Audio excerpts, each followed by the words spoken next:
Welcome back to another edition of All About the Why with Jason Wells. Jason, this week we're talking about mistakes that sports parents make. So we're going to keep the list short because it could probably go on for a little bit. But let's start with taking things too seriously. So in your experience, how do you see this play out? You could go living vicariously through their child. Whatever dad, and this isn't a mom-dad thing, this is both. This is because I've seen some over-the-top moms that, wherever the parent may have gotten to, and it's funny because it's not always a wishing that they got to a level that they didn't get to, a higher level. A lot of times maybe it's, I want you to get to the level that I got to, so it works both ways. Mm-hmm. But ultimately, it's too much pressure on the child. The child ends up not having an enjoyable experience. I tell people all the time, one of the main reasons that I fell in love with basketball is because my dad was a musician. Like, what? Explain that. How so? Well, because he was a musician, he didn't have any athletic desires for me. So once I started to veer towards athletics, he did what a dad would normally do in that situation, which should be in any situation, was pat me on my butt, support me, and I can help you where I can. Yeah, you want to shoot these shots, I'll rebound, I'll pass, I'll do whatever. And he was an unathletic, he just wasn't an athlete. But I got to fall in love with the game organically. Like, that is the story of my life. I got good because I fell in love with the game and I played it a lot.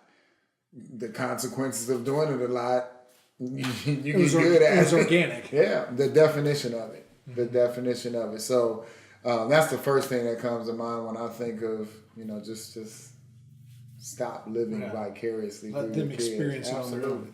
Absolutely. So with that, kind of leads to, kind of just segues into the next point of parents that interfere too much. How does this happen? It can happen with the athlete.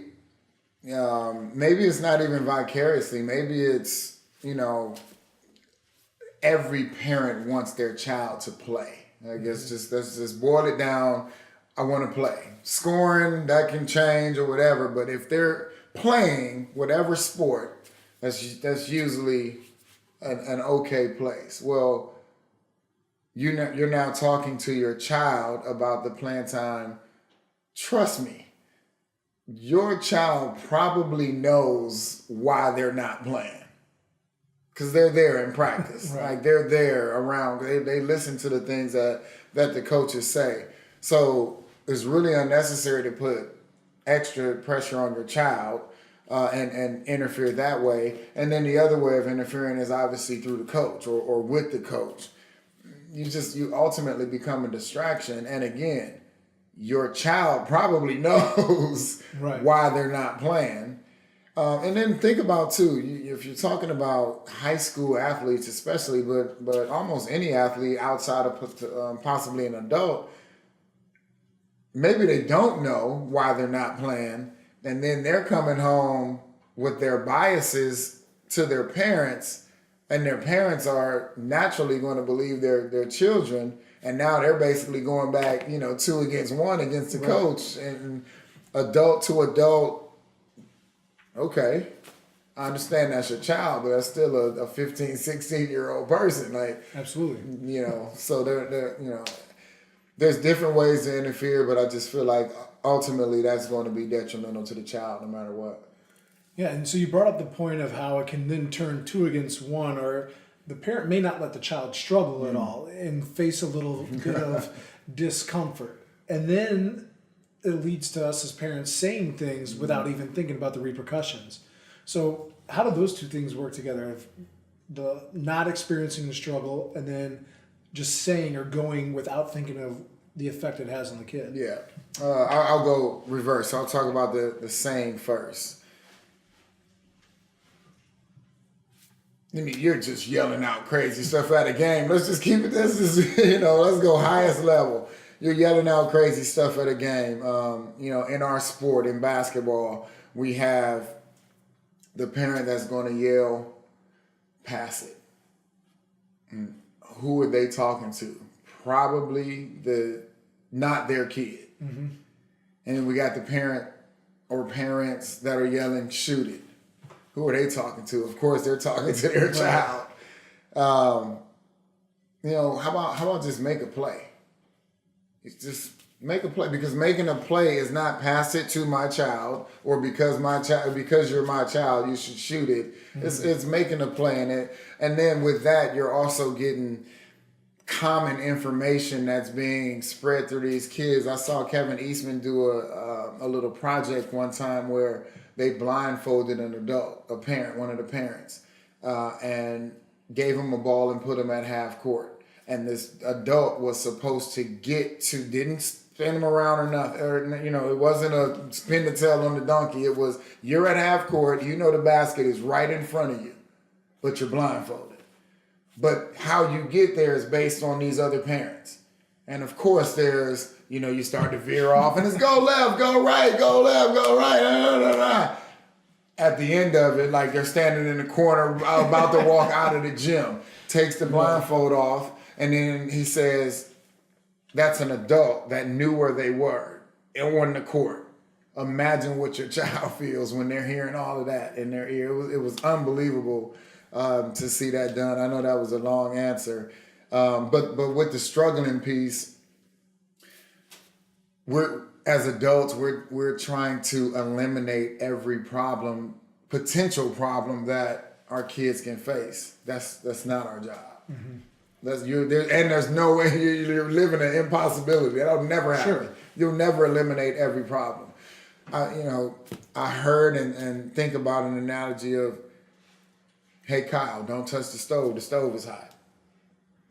Hey Kyle, don't touch the stove is hot. Kyle, now I'm telling you now, the stove, you touched the stove anyway. I told you the stove was hot. That was it. Well, now I feel like, hey Kyle, the stove is hot once, twice. You know what? Let me just take the stove out of the house. Right. That way Kyle won't burn himself. Well, now we also can't eat now.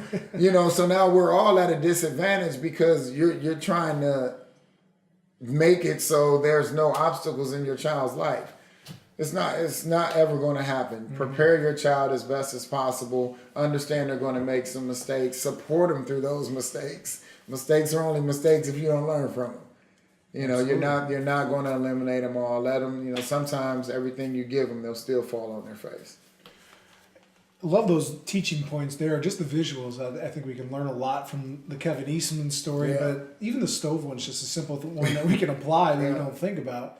Another thing that we see, and it kind of leads us to mistake number 4, is a false sense of motivation. So with that, how do you see bribery or parents giving threats? Or another one would be comparing that child to someone else. How does that affect the psyche of an athlete? Yeah, I mean, Johnny's playing, but my kid's not.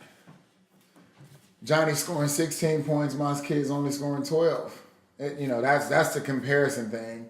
Again, your child probably knows the answers to those questions. Why Johnny's playing and he's not, or why Johnny's scoring 16 and they're only scoring 12. Because they're in practice every day. The bribery thing, like that's just one where, and I know we're in these times where, college basketball is going through this deal. That's just one, when you're talking about young people, you're talking about youth sports, that one is a sore subject for me, because it's like, what are we ultimately doing? We're talking about a 9-year-old child, a 10-year-old child, even a 13, 14, 15-year-old. We're talking about children. Like there's there's no need. There's no like why are we even getting to the point where we feel like we have to con somebody to get the result that we wanted. Right. So and then what was your third one? Third one there was like threats or. Oh yeah. Well, I mean, we'll transfer. Yeah. Yeah. We're not getting the minutes we want. We'll transfer. We'll go to this club. Yeah, absolutely. We'll leave. And that's the threat of leaving that coaches deal with, and going back to a previous episode, now causing that coach to do things that they may or may not have done in a normal setting. I'll be a little bit easy on her, or because I don't want her to leave. Right. I don't want her to transfer. I don't want her to go to another club. I won't say that. But that is going to add to her growth. Yeah. Because that is hopefully the truth. Well, like we said in the last episode, there's got to be some honesty over the harmony. Absolutely. For that growth to take place. So let's close with this, worry, and how this plays a role in there. And so one of the notes here is, instead of worrying about the outcome or what's going to happen for that child, is asking questions. So what are a couple questions that parents can ask their child instead of shifting blame to a coach or another player? First one is a statement. Second one is a question. Cliche. And I just read something that said if something is cliche, if you have to preface something by saying it's cliche, then obviously somebody else has validated it already. A lot of people. As a parent, my sons can attest to this. I love watching you play. I love watching you play. Your child was there. They don't need to get in the car and, man, you should have made that layup and you missed that shot and he's probably beating himself up already. Right. She's probably beating herself up already. You could have made that goal. Oh, you should have passed it there, such and such, whatever it was. So I love to watch you play. Of course, we're talking competition, so we'll get to a point, but did you win for me and my sons is the third or fourth question, and usually they volunteer before you get to that point. My number one question is, did you learn something? My number one question is, did you have fun? Mm-hmm. My number two question is, did you learn something? We can talk about how'd you play and did you win and all that stuff after that, but did you have fun? Because you're 10, because you're 7, and did you learn something? Because you're 10 and you're 7, and if you're not learning, why are you going? Right. And then the other one is a question of, what can I do to make sure that my child has the best possible experience? And a lot of times you complaining to them, complaining to coach, yelling in the stands, overreacting, all of the things that we've talked about in this episode ultimately boils down to one thing: you're taking away from their experience. So asking yourself, asking them even, hey, what can I do to help in this situation? What can I do to make this as an enjoyable situation as it can possibly be for you? Mm-hmm. It takes some honesty, though.